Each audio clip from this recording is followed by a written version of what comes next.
জাপানি প্রভাবশালী সংবাদ মাধ্যম নিক্কেই এশিয়া জানিয়েছে, জাপানের স্বাস্থ্য, শ্রম ও কল্যাণ মন্ত্রণালয় বাংলাদেশ, ভারত, শ্রীলঙ্কা ও উজবেকিস্তানের নিয়োগ সংস্থাগুলোর সঙ্গে আলোচনা চালাতে একটি বেসরকারি সংস্থা নিয়োগ করতে যাচ্ছে।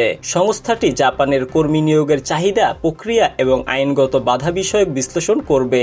মূলত নার্সিং, খাদ্যসেবা ও নির্মাণ খাতের চরম শ্রমিক সংকটে রয়েছে জাপান। এই ঘাটতি পূরণে বিদেশি শ্রমিকদের উপর নির্ভরতা বাড়াতে চায় তারা। এ লক্ষ্যে ইতোমধ্যে কিছু প্রতিষ্ঠান কার্যক্রম শুরু করেছে। জাপানের জনপ্রিয় রেস্তোরাঁ চেইন ওনোদেরা ইউজার রান সম্প্রতি উজবেকিস্তানের অভিবাসন সংস্থার সঙ্গে একটি সমঝোতা চুক্তি করেছে। এর আওতায় জাপানে কাজ করতে আগ্রহী তরুণদের জন্য একটি প্রশিক্ষণ কর্মসূচি চালু হবে, যাতে 6 মাস পর্যন্ত জাপানি ভাষা শেখানো হবে। এরপর দক্ষতা পরীক্ষায় উত্তীর্ণদের জাপানে নিয়োগ দেওয়া হবে। বছরে প্রায় 200 জনকে রেস্তোরাঁ ও নার্সিং খাতে নিয়োগ দেওয়ার পরিকল্পনা রয়েছে তাদের। অন্যদিকে জাপান চীন Asia educational medical cultural exchange নামে একটি সংস্থা উজবেকিস্তানে 3টি জাপানি ভাষার কেন্দ্র চালু করেছে।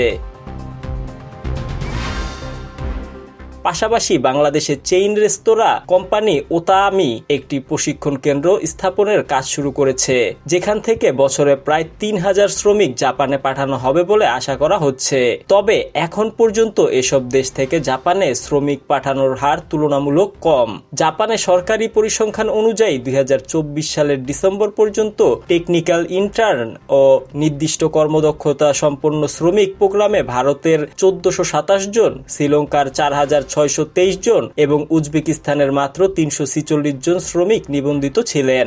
বাংলাদেশের চিত্র তুলনামূলক আশাব্যঞ্জক। 2024 সালের ডিসেম্বর পর্যন্ত দেশটির থেকে মোট 2177 জন কর্মী জাপানে গেছে, যা আগের বছরের তুলনায় প্রায় 50% বেশি।